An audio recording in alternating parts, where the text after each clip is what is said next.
Welcome to the Socialize strategy. Happy Friday. I am here with some unsponsored by content to kick us off.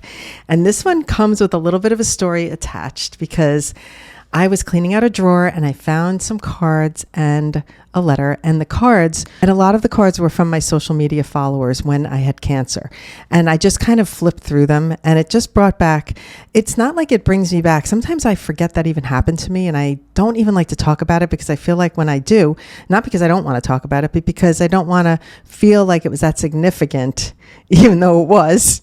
I don't want to feel like it defines me. So I have moved on and I don't look back a lot, but it was a very significant time period. And for many people who know me, they do remember it so well. And anyway, I received a letter from this woman, Lindsay. I'm going to just use her first name. She's followed me for a long time on Instagram. When I used to do, in the pandemic, I used to do baking raffles because I was doing baking content. So on Sunday nights on Instagram, I would go live, and sometimes one of my kids would be there with me and we'd have a raffle and we'd pick the winners so that I wasn't eating all the baked goods that I was baking during the pandemic when I was making these videos. So I would then ship the baked goods. It was so much fun and it was such a special time because I made core connections. And this is so important in building a community because Lindsay and I have known each other and have never met in real life until about a few months ago when I presented at a conference, at an entrepreneur luncheon in Connecticut, and she came to it. And I was like, oh my God, it was like for the first time meeting a longtime friend.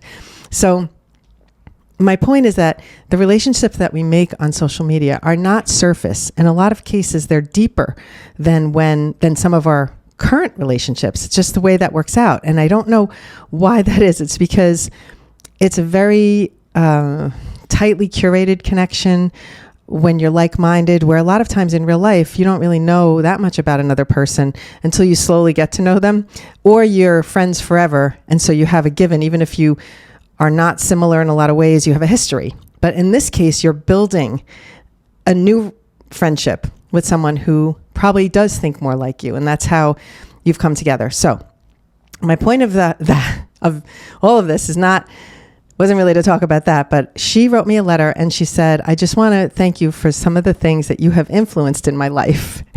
And she listed some products. So I thought, oh my God, this is the perfect time to bring up one. And it's one of my things I use every day, and I'm going to bring it up because she wrote, I have a few things to thank you for. I either now own or I do because of you. One of them is a Dyson Airwrap. I cannot imagine my life without it. Thank you. And I'm laughing because I do use this every single day. I own two of them, so I don't have to bring them back and forth when I'm away for the weekend at the beach. I have one down there. So I have really committed to the Dyson brand, and I love how it works. And honestly, let me give you a little demo. You flip this thing. I dry my hair so fast, and it works like a charm. It comes with all the attachments. You got the round brush, you got the curly brushes, the whole thing. It is, wherever I go on any trip, even if I'm traveling only in a carry-on, this is a priority. It comes with me. I would give up a pair of shoes, whatever I have to give up, if I can bring this. Of course, if I'm going to Europe, I can't because it doesn't work with the power over there. But the point is, it's something I use every day.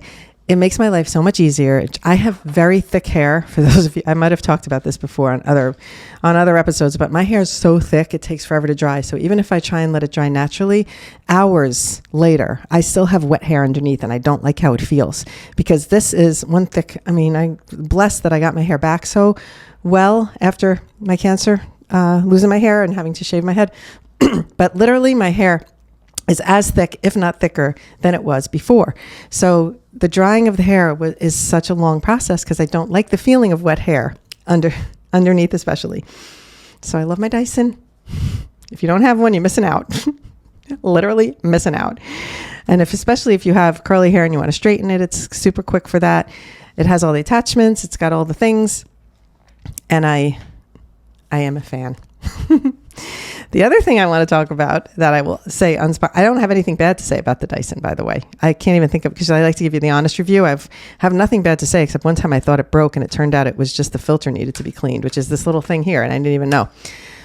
So I thought oh gosh, my Dyson died, but it didn't. It just needed a little vacation for me to clean it.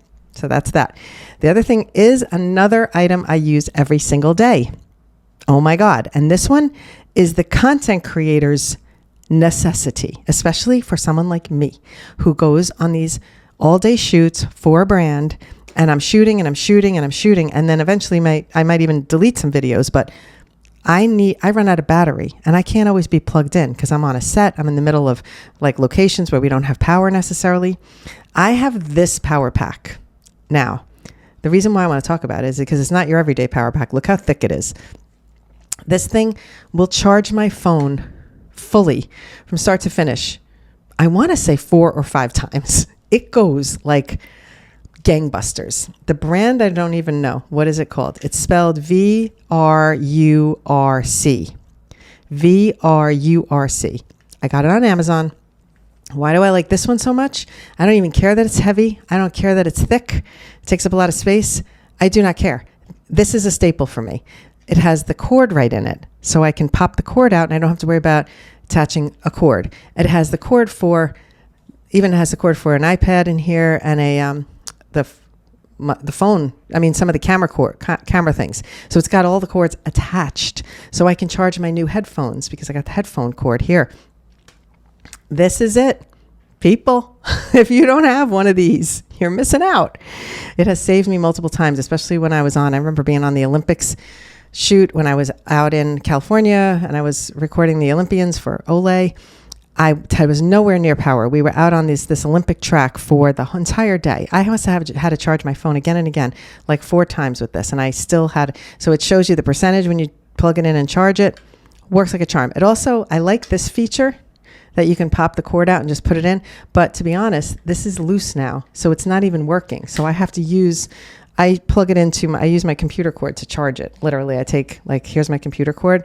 This plugs in, and then it starts charging. So it's really it has the options, even if it does get a little funky with that one attachment. I'm kind of bummed I might order another one, because when this gets loose, I use it a lot. If I'm at a hotel and I'm at a shoot, I just plug it into the hotel and I don't have to worry. But it still works even though that's broken. That's how good this thing is. I love it. The end. On we go. The topic for today, I think I'm going crazy today. The topic for today is, I didn't really want to call it how to make your content better, but it's all these tips and things that we can use in our phone that I think a lot of people don't take advantage of. So it's how to make your content better by fully maximizing what you're using your phone for and what you're doing with your phone. Okay, so let's talk about that, because I think it's even though they seem like obscure things, they're so important for certain types of content. And more than the newsletter, what I could give you in the newsletter was more broad strokes. I'm going to get a little more in the weeds here.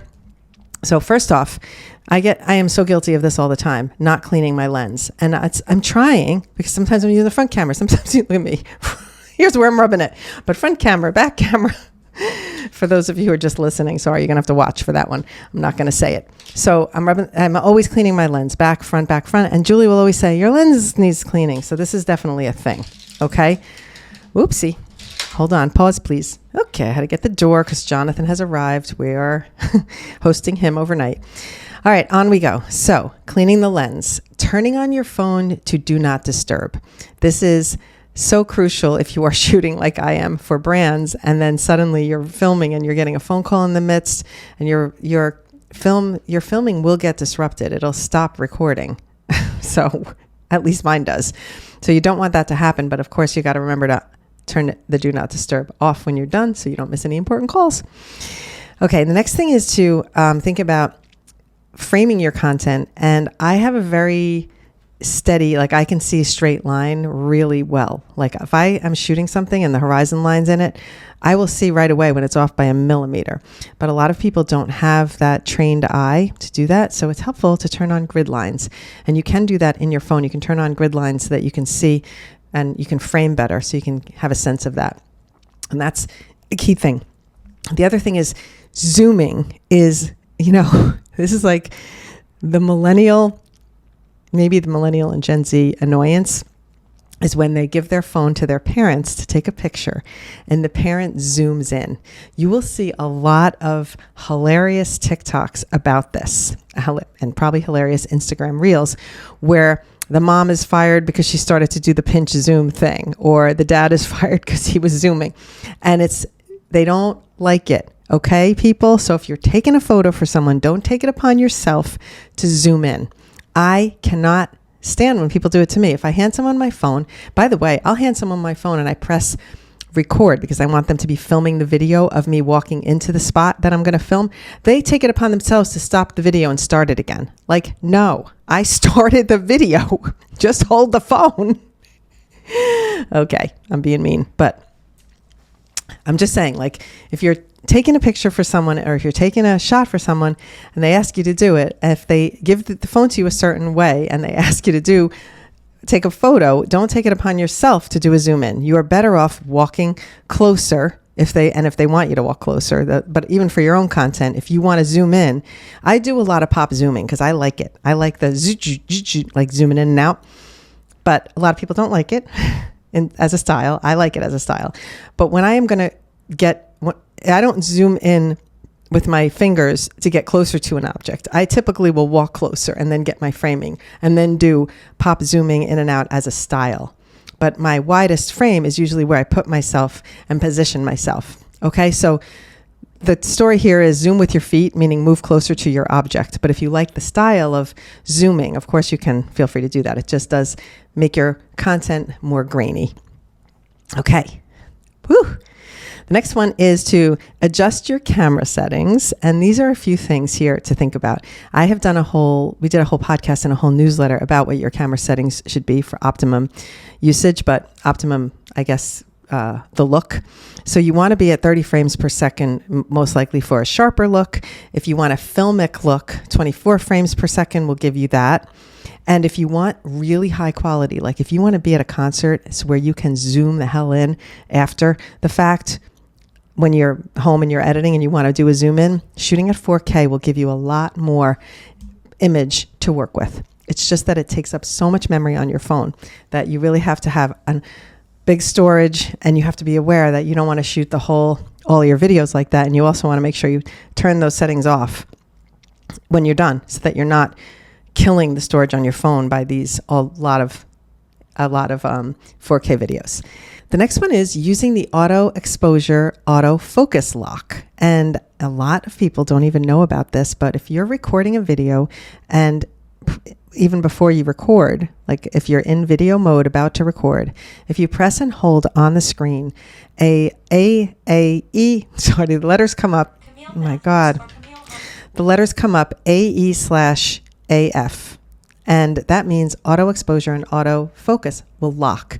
So that's when if you're shooting something and you're going to do a split screen and you don't want the lighting even to change the slightest or the exposure, because you'll see a line down the middle, especially if I was against this background. If I was shooting a character here and a character here and I was shooting two shots, I would press and hold on my screen and lock the exposure so that the lighting doesn't change that much. It's really, really helpful, particularly for split screens, I will tell you, or stop motion when you don't want the scene to appear in any way different at all. So that's when you want to use auto exposure. Also, when you press and hold on it, if you're in a dark scene, a dark place, you can brighten by sliding your finger up, and you can darken. If it's too bright, you can slide your finger down on when the screen is locked. And so play around with that feature. If you don't know about it, drop me a comment or respond to the newsletter and tell me, and I'll do a tutorial about it. Okay, that's that one. Camera modes. Think about trying cinematic mode for certain videos. You can't zoom in when you're shooting in cinematic mode usually, although now the camera seems to have, some people have the feature to zoom in. So I'm going to see if I have it on mine. When I go onto camera mode and I go onto cinematic, I can zoom in, but it's limited. It won't let me pinch and zoom. It just goes from 1x to 3x. So you can be closer by tapping the button, but you can't do a manual zoom in cinematic mode. It just is a setting that makes your videos look more filmic. So if you're filming a horizontal video, a landscape, if you're trying to emulate a movie or something with your camera, cinematic mode is your friend. So try it out. It's kind of a cool thing. The other one is the back camera, the 0.5, using that wide angle lens and using your back camera so that you can make sure you're not missing yourself in a scene and you can get the whole scene behind you. It does show a lot of arm like this, but you can always crop that in after the fact. So it's a good setting to play around with. And there's a lot of trends that use that setting. So think about that. Also, I think a lot of people don't know that if you are filming something, and for example, let's say you're filming and you want to film these flowers, but it's focusing on my face. If you are holding your phone and you tap on the screen where the flowers are, it will focus then on the flowers. My face would go out of focus, but the flowers would come into focus. So you can tap around on your screen and choose what you want in focus. Now, I had somebody do a point of view challenge in the studio, and she held up, what was it? Oh, her essential oil. So she had a little essential oil in her hand. Let's pretend this is it. This is a Dyson thing, just for clarity. So you hold up this, she's got pretend it's essential oil, and she was filming. What was happening, her camera was focusing on the background and the landscape and not the actual product in her hands.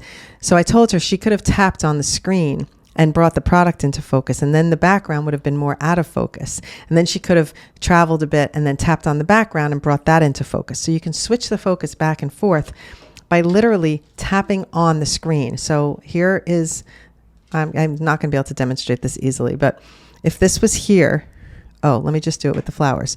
So right now, let me get a little wider. It's me and the flowers. So I could get this to focus. If I tap on the screen, I could get this to focus on the flowers versus focus on me. If I tap back and forth, the focus would shift depending on what in the room you're tapping on. So even with me looking right now in the distance, I can focus on the little brush that I have sitting here, the Dyson brush.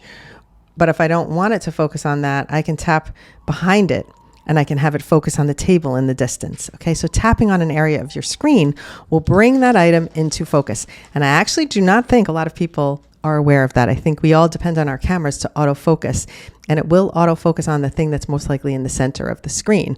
So it does that kind of automatically, but if you're really particular and you want to have it focus on something and then switch the focus to something else, so if you're holding something up and you want it to be focused on this and then you want to switch it to the scene in the background, you can tap the screen where the brush is, you can tap the screen where the background is, and it'll shift the focus.